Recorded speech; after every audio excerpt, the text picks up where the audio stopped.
akampata.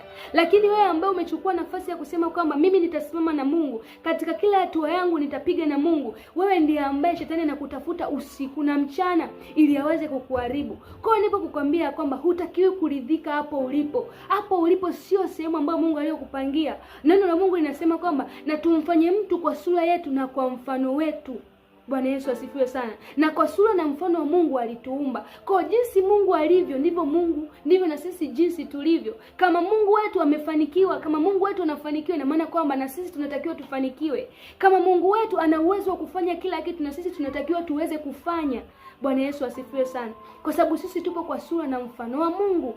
Kwa hiyo kama kuna kitu ambapo unaosema katika maisha yako kimepungua, kama kuna sehemu ambapo unahisi kuna madhaifu, mwambie tu Mungu ya kwamba narejesha.